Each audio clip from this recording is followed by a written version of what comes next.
Olá, boa tarde. Você acompanha agora as principais notícias do Brasil e do mundo desta terça-feira. A Procuradoria-Geral da República pediu hoje ao Supremo Tribunal Federal que declare a extinção da pena imposta ao deputado Daniel Silveira, que foi condenado pelo STF a 8 anos e 9 meses de prisão em regime fechado e a perda dos direitos políticos por estímulo a atos antidemocráticos. Um dia após a condenação, o presidente Jair Bolsonaro publicou um decreto no qual perdoou a pena imposta a Daniel Silveira. A defesa, então, acionou o Supremo e pediu que fossem reconhecidos os efeitos do perdão dado por Bolsonaro. O ministro Alexandre de Moraes, relator do caso, em seguida enviou os recursos da defesa para análise da PGR. Na tentativa de fortalecer a segurança alimentar global, o Brasil assinou um acordo com outros 5 países grandes exportadores agrícolas. Argentina, Brasil, Canadá, Estados Unidos e México adotaram a Declaração Conjunta de Exportadores Agrícolas, que inclui um aumento na produção de alimentos e fertilizantes. A informação foi divulgada pelo chefe da diplomacia dos Estados Unidos para a América Latina, que afirmou que a declaração foi adotada durante a Cúpula das Américas, realizada na semana passada em Los Angeles. De acordo com a Casa Branca, os 5 países dizem que, como grandes exportadores agrícolas, podem fortalecer a segurança alimentar global. A Organização das Nações Unidas para a Agricultura e Alimentação estima que os países importadores de alimento vão pagar mais, mas vão receber menos em 2022 devido à guerra na Ucrânia. O conflito teve um impacto global e agravou a crise alimentar em muitos países com o aumento dos preços de grãos e fertilizantes. O objetivo do grupo de 5 países é maximizar a oferta de alimentos para tentar manter a estabilidade de preços e garantir que as sanções pela guerra não afetem esses produtos. Os signatários também se comprometeram a prestar assistência humanitária aos mais vulneráveis com doações. O paulistano começou o dia enfrentando muitos transtornos por causa da greve dos motoristas e cobradores de ônibus. A paralisação teve reflexos no metrô, nos trens, no trânsito e até no transporte por aplicativo. Os motoristas de ônibus de São Paulo iniciaram às 0 horas a paralisação confirmada na noite de ontem, descumprindo a ordem judicial de manter 80% da frota operando nos horários de pico, entre 6 horas e 9 horas da manhã, e 60% no resto do dia sob pena de multa diária de R$50 mil. Teve início às 3 horas da tarde uma reunião para discutir reivindicações da categoria e determinar se a greve continua.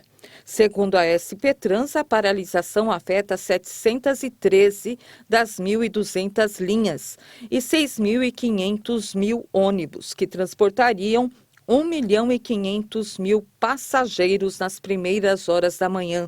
Antes disso, ao longo da madrugada, apenas 46 das 150 linhas de ônibus noturno que operam na cidade funcionaram normalmente. O prefeito de São Paulo, Ricardo Nunes, classificou a greve como abusiva e irresponsável. O sindicato afirma que a declaração de Nunes não é verdadeira e que a responsabilidade de manter os veículos na rua é das empresas do setor. E a Coreia do Sul vive há 8 dias uma greve promovida por caminhoneiros que interrompeu a distribuição de mercadorias em estradas e portos do país. A situação coloca ainda mais em risco as cadeias mundiais de suprimentos que já estão abaladas devido à guerra na Ucrânia e aos confinamentos na China. Em reunião realizada nesta terça-feira, o primeiro-ministro Han Duck-soo pediu o fim das greves e disse que as paralisações podem representar um golpe muito duro para a economia do país. Não temos como recuar. Não vamos parar até que nossas demandas sejam aceitas. Se pararmos agora, vamos abrir mão dos nossos direitos.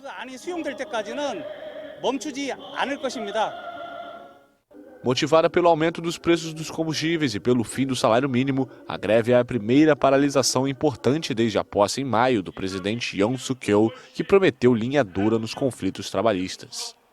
Maior exportador mundial de chips de memória e sede de empresas multinacionais como Samsung, Kia e Hyundai Motors, o país possui uma economia voltada para a exportação. O Ministério do Comércio sul-coreano calcula perdas equivalentes a mais de 6 bilhões de reais. Um total de 381 pessoas foram condenadas em Cuba por participar de manifestações populares que aconteceram em 2021 durante a pandemia. Algumas penas chegam a 25 anos. Um total de 381 manifestantes que participaram dos históricos protestos de 11 e 12 de julho do ano passado foram condenados em Cuba por vários crimes. Segundo a Procuradoria-Geral da República, 36 receberam sentenças de até 25 anos de prisão por sedição. Os protestos que eclodiram em 11 de julho deixaram um morto, dezenas de feridos e mais de 1.300 detidos, centenas dos quais ainda estão na prisão, segundo a organização civil Justicia Once Rota.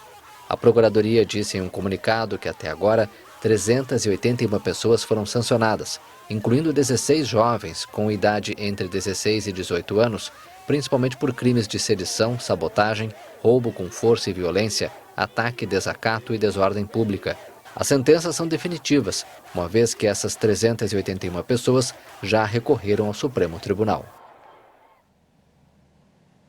Um estudo divulgado hoje mostrou que a redução da poluição do ar pode ter efeitos duradouros na expectativa de vida da população. Em algumas regiões, o aumento pode ser de até 10 anos. O percentual de micropartículas na atmosfera é particularmente elevado em países do Sudeste Asiático, onde o crescimento econômico está retirando milhões de pessoas da pobreza em troca de gastos consideráveis de energia. A expectativa de vida na região poderia aumentar em até 5 anos se a poluição fosse reduzida aos padrões recomendados pela Organização Mundial da Saúde, de acordo com o relatório do Instituto de Política Energética da Universidade de Chicago. A OMS endureceu as escalas de medição das micropartículas no ano passado para alertar e promover a implementação de medidas de saúde. De acordo com a organização, as micropartículas com tamanho equivalente ao diâmetro de um fio de cabelo humano são capazes de passar dos pulmões para o sangue, o que aumenta as possibilidades de câncer. Nos estados indianos de Uttar Pradesh e Bihar, com quase 300 milhões de habitantes, a expectativa de vida poderia aumentar 8 anos com a adoção de medidas, enquanto a capital Nova Delhi poderia aumentar até 10 anos. O icônico restaurante flutuante Jumbo foi rebocado hoje após quase 50 anos na ilha de Hong Kong. O local já foi palco de várias produções cinematográficas e recebeu visitas ilustres como o ator Tom Cruise e a rainha Elizabeth II. Olha só.